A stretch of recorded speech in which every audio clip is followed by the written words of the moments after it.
जो बच्चे विद्यालय में पढ़ने के लिए आते हैं और उन बच्चों को जहरीली पदार्थ और जहरीला युक्त भोजन दे दीजिएगा तो उन बच्चों का भविष्य की तो बात ही छोड़िए, वो बच्चे मौत के मुंह में जाकर समा जाते हैं। इसी प्रकार की घटना यहाँ भी हुई है। हम जिनके बैगन के डांटी है तो उठकरनी नू तो बुझल के छिपकीली के पूछिया लौकता। खाना खा के सर के खिलौनी, ओकरा बाद हमार तबियत खराब हो, हमारा उल्टी होके लागल। उसका आकार बिल्कुल पक के ऐसा बन चुका था, कुछ छिपकली की भांति प्रतीत होता था। तो हम लोग तो बिल्कुल भयभीत हो गए कि आखिर छिपकली है तो फिर बहुत दिक्कत हो जाए। चोखा देना का काम शुरू हुआ तो हमारी रसोईया के द्वारा सूचना यह दिया गया कि सर धीरे से, सर चोखा बच्चों को देने के लायक नहीं रहा। जिस एमडीएम और मध्याह्न भोजन की बात की जाती है कि मध्याह्न भोजन हेतु मेनू तालिका ये आप लिस्ट में देखिए, और यहाँ पर न तो इस पर कोई भी जो यहाँ चार्ट तैयार है, इस चार्ट के थ्रू बच्चों को भोजन दिया जाता है, लेकिन गुणवत्तापूर्ण भोजन के लिए हमेशा जिक्र किया जाता है। अभी जिसमें विद्यालय में मौजूद हूँ, उस विद्यालय का नाम आचार्य नरेंद्र देव मध्य विद्यालय गजादरगंज बक्सर है। और इस विद्यालय में हम ना ही किसी शिक्षक का इंटरव्यू लेने के लिए आए हैं, ना ही इस विद्यालय में हम किसी शिक्षकों का खामियां निकालने के लिए आए हैं, और ना ही हम ये बताने के लिए आए हैं कि इस विद्यालय में पढ़ाई होता है कि नहीं होता है। क्योंकि इस विद्यालय में हम आकर के और चारों तरफ देखें, हर व्यवस्थाएं एकदम सुचारू रूप से सही सलामत सही ढंग से चलती है। इस विद्यालय का भवन भी अच्छा है, बेंच कुर्सी भी ठीक ठाक है, सब कुछ अच्छा है। यहाँ का विद्यालय प्रबंधन भी बहुत ठीक ठाक ढंग से चल रहा है। बाकी यहाँ पर एक ऐसी दुर्दांत घटना हुई है जिस घटना को सुन करके मैं ही नहीं पूरा बिहार कांप जाएगा। क्योंकि जानते हैं सर, इससे पहले कई बार ये दुर्दांत घटनाएं बिहार में हो चुकी है। इससे पहले छपरा जिले में एक ऐसा विद्यालय था जहां जहरीला भोजन जो एमडीएम है, एमडीएम भोजन करने से छपरा में लगभग 22 बच्चों की हत्या हो गई थी। इसमें हत्या ही हम बोलेंगे क्योंकि जो बच्चे विद्यालय में पढ़ने के लिए आते हैं और उन बच्चों को पोषक तत्व युक्त भोजन देना होता है, और आप उन बच्चों को अगर आप जहरीली पदार्थ और जहरीला युक्त भोजन दे दीजिएगा तो उन बच्चों का भविष्य की तो बात ही छोड़िए, वो बच्चे मौत के मुंह में जाकर समा जाते हैं। इसी प्रकार की घटना यहाँ भी हुई है।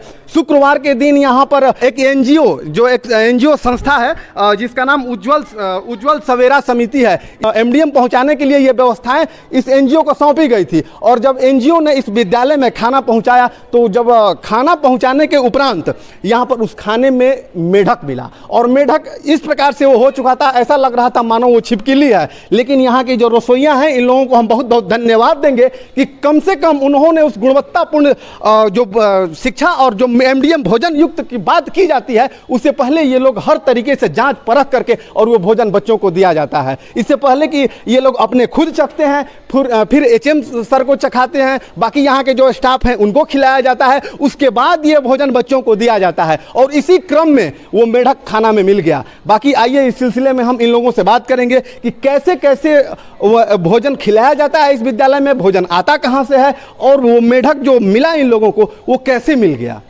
अच्छा, एक बात बताइए कि जो मेढक मिला भोजन में कैसे मिल गया आप लोगों को? खाना चलावत खनी खाना ऐसे कि खाना तो बहुत होई, खाना तो तनी मनी होई ना, हंडा ढेर न रहे। हाँ, हंडा बहुत बड़ा है इसमें, तो जो हंडा काढ़ के जग से बाल्टी मुझूल के तब खाना चलाए चलो नीनू, तो वही में लौकल मेढक। तो हम नहीं के बैगन का डांटी है तो वो मतलब मेढक जो ऐसा उबल के हो गए रहे, ऐसे लागत रहे कि बैगन के डांटी है, बैगन के डांटी है। तो हम जिनके बैगन के डांटी है तो उठकरनी नू तो बुझल के छिपकीली के पूछिया लौकता। तब ऐसे उठकरनी नू तो देखा तनी तो मेढक है।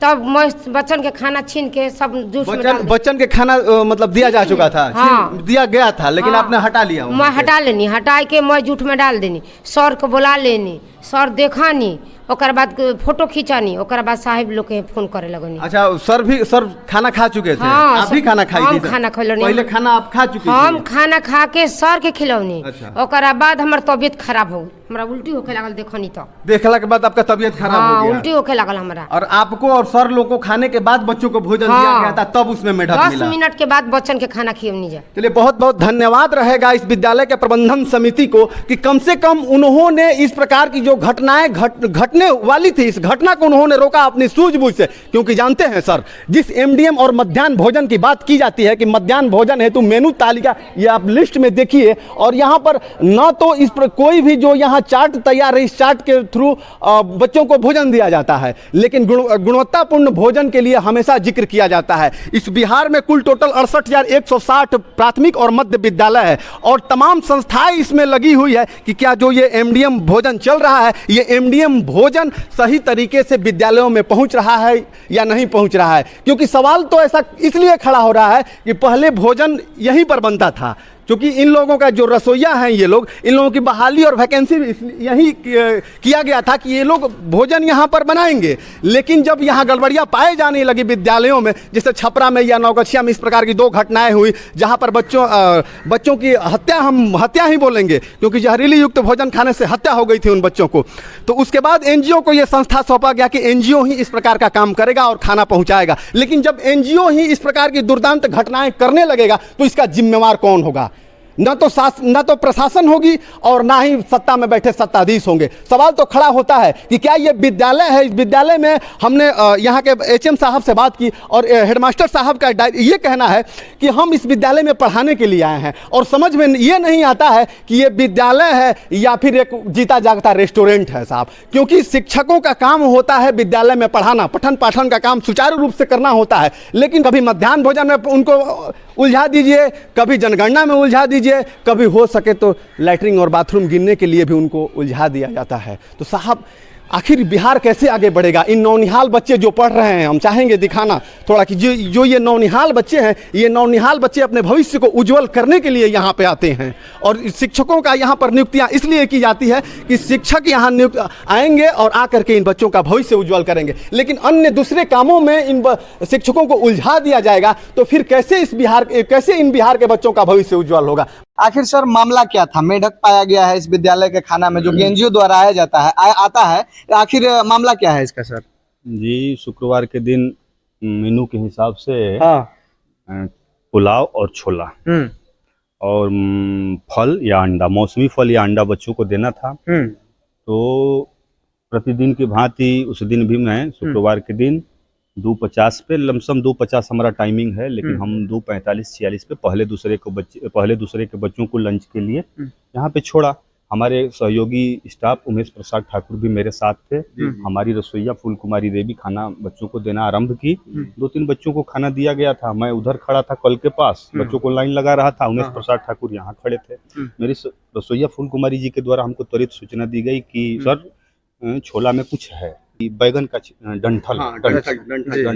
मैं भी समीप गया तो इन्होंने हाथ से ऐसे छू करके देखा तो बैगन का डंठल नहीं था। तो इन्होंने कहा कि नहीं सर, बैगन का डंठल नहीं है, ये कुछ है सर, कुछ। ये घटना सर शुक्रवार के सोचने वाली कुछ बात नहीं, सीधे देख रहा है। और अगर खुदा न करे, भगवान न करे, इससे पहले भी बिहार में ऐसी घटनाएं हो चुकी हैं। जो नवगछिया में घटना हुआ था और छपरा में घटना, 22 बच्चे एक ही विद्यालय के मतलब उनका देहांत हुआ था। मध्याह्न भोजन के सड़ा हुआ और इस प्रकार के जहरीली यहाँ तक देखिए, कुछ सूत्रों से यह भी हमारे विद्यालय प्रबंधन के ऊपर आरोप लगाया जा रहा है कि विद्यालय प्रबंधन में ही कोताही हुई है, इनके स्तर से ही किसी तरह की कमी हुई है। लेकिन मैं आप लोगों के माध्यम से उन सूत्रों को या समाज के लोगों को यह भी बताना चाहता हूं कि अगर हमारे स्टाफ से या मेरे रसोइया से अगर कोई गलती हुई होती तो उस मेढक वाला खाना हम सबको खिला दिए होते, पता ही नहीं चलता किसी को। उसके बाद जो होता वो होता। यही तो सर मेरा सवाल था कि अगर मान लीजिए सपोज दैट कि अगर वो मेढक था, मेढक की जगह छिपकली होता, तब क्या एनजीओ भोजन यहाँ भिजवाया था, और मतलब भगवान न करे अगर ये जो छोटे छोटे मासूम बच्चे हैं, अगर ये मासूम बच्चे उस भोजन को खाते और बीमार पड़ते, तो सर इसका हत्यारा कौन होता? सर आप डायरेक्ट लीगल आरोप लगता है।